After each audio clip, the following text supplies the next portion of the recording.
morning, everyone. I hope your guys' morning is off to a wonderful start. If this is your first time here, hi, my name is Carrington. Not your first time here, hi, welcome back. If you enjoy all things makeup, favorites, fails, project pans, shop my stashes, testing a full face of new makeup, full face of nothing new, anything and everything makeup related, definitely go ahead, hit that subscribe button, click the little bell to be notified of all my future uploads, and let's dive on into today's video. Alright, in today's video, we are talking about the fails of March. The March 2022 fails. I have favorites. I will definitely, be filming a video on favorites, but I definitely want to talk about my fails because although there weren't many this month, there are definitely some bad ones. So let's go ahead and let's dive on in. First things first, the Goss bronzing contour type palette. I'm just not a fan of this. So you have this like contour type shade. I don't think there's necessarily anything wrong with the contour shade. I think it is definitely very gray, I feel like you don't want something warm when you're contouring, but I feel like this does lean just like a little bit too gray. And then this bronzer is so sheeny and glittery, and it emphasizes my texture. I don't necessarily mind sheeny bronzers. I do use sheeny bronzers. I do prefer a matte bronzer, but I'm not opposed to using a sheeny bronzer. What I'm opposed to using is a sheeny bronzer that I can see glitter in. That's just something I'm opposed to. And these are really expensive. Like, these aren't super cheap. Like, I got them in a mystery box, so like deeply discounted, possibly even leaning towards free, but it's just not for me. It's not something that I'm enjoying. It's not something I enjoy reaching into.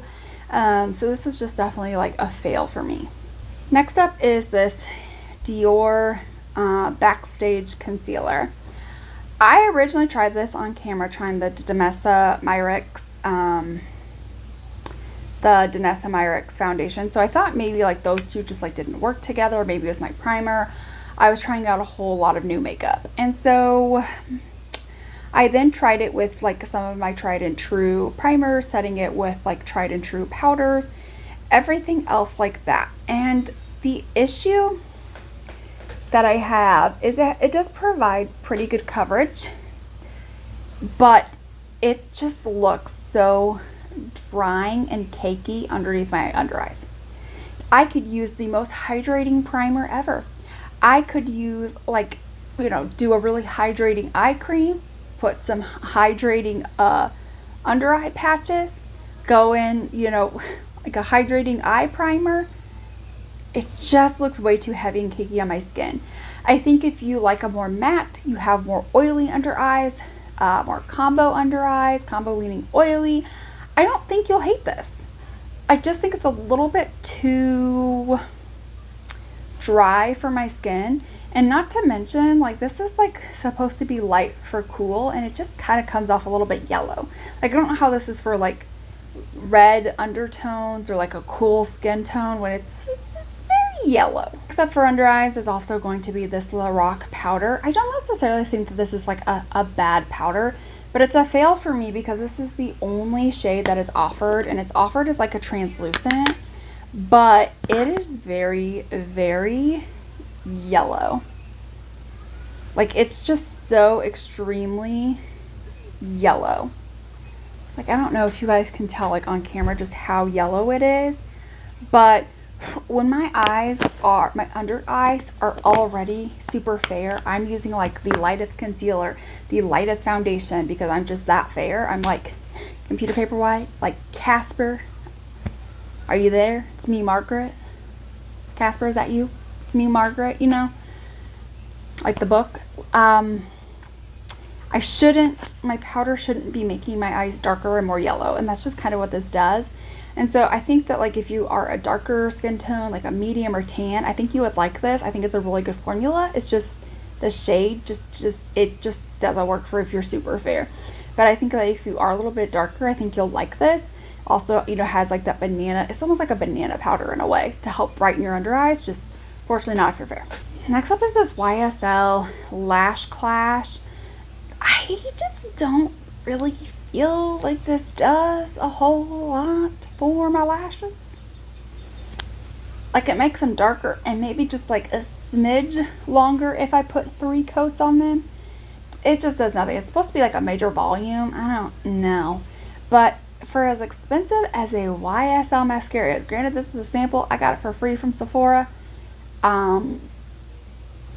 It's expensive, and I just feel like there's so many better mascaras out there, especially from the drugstore, like 100% from the drugstore, that you just don't need this. That really doesn't do anything, and it smells like roses. Oh, are people sniffing your eyelashes?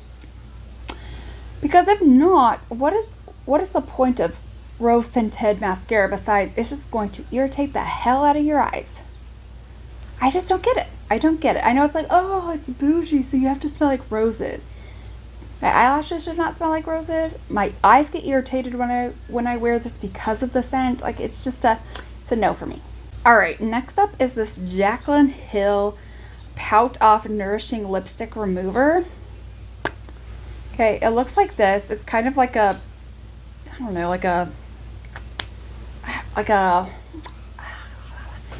of like a gel cleanser in a stick form. Here's the thing.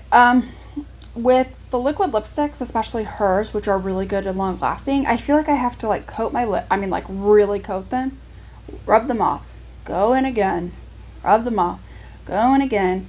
And as hard as I have to like rub off to get her liquid lipsticks off my lips, this kind of loses its nourishing effect. So honestly, I would rather just go in with like a cleansing balm or cleansing oil. I feel like that does a better job than like this does. So I don't really think like this is all that great.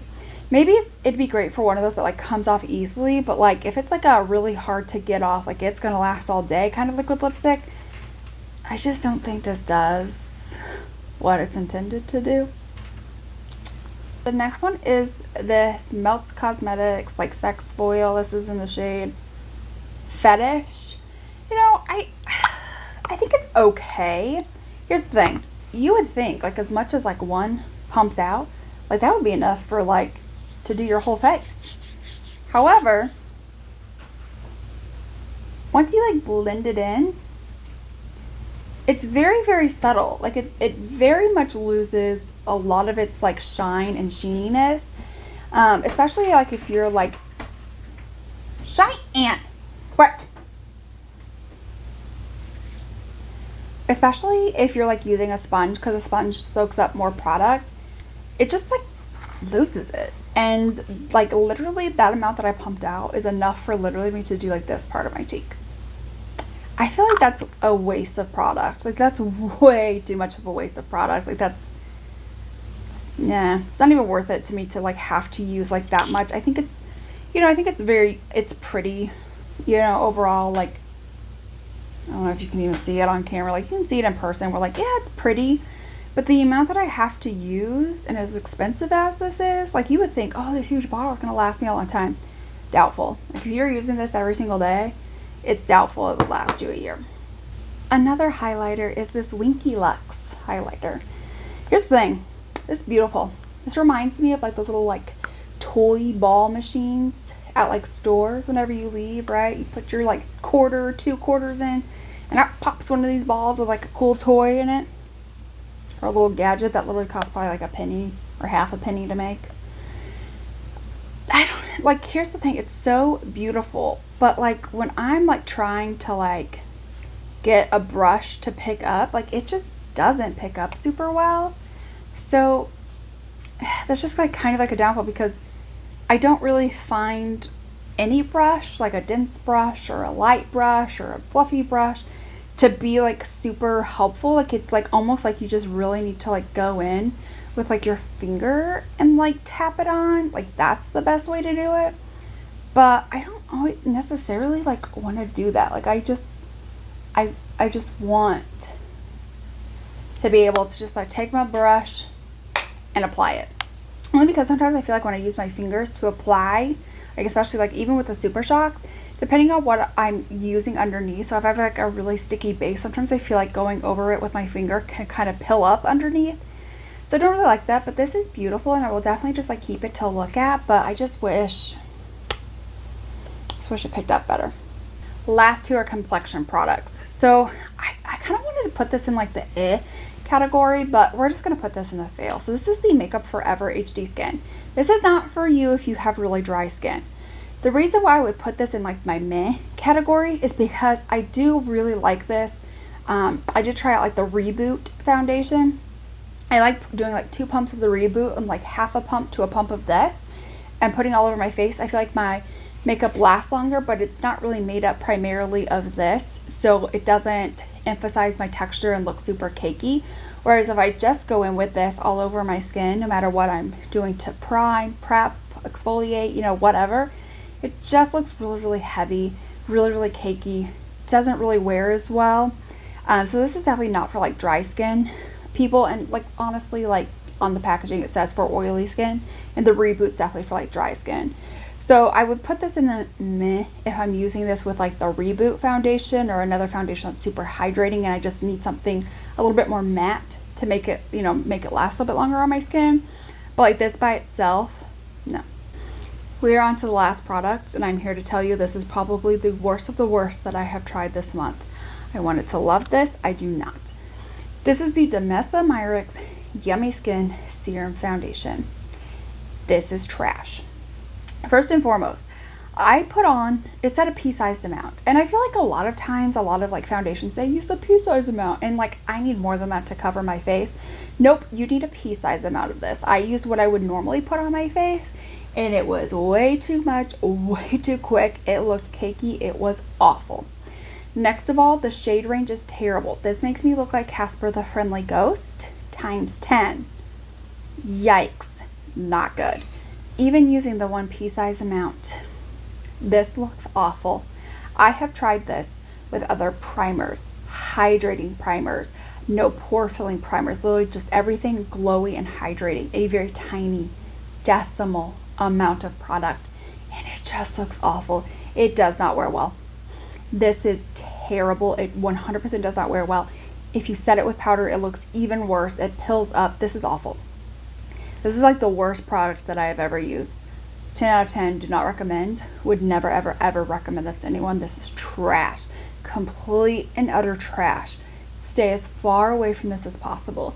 If you missed that video, I will link it down below, just so you can see, I did a wear test, how much of a shit show it was, because it was indeed that, a complete and utter shit show. Alright, that is it for today's video. Definitely a very short video, but products that I hated, and they were trash. So I hope that you guys enjoyed this video. Let me know some products you are absolutely hating this month. What is something you tried and you regret every last minute of it because it is awful? Let me know all that down below. Don't forget to give this video a thumbs up if you enjoyed this video. If you agreed with me on any of these products that you hated, give this video a thumbs up. If you liked the video overall, then definitely give it a thumbs up. Don't forget to hit that subscribe button, click the little bell. I do this monthly. Love for you to join this dumpster fire of a family, and I will see you all in my next one. Bye.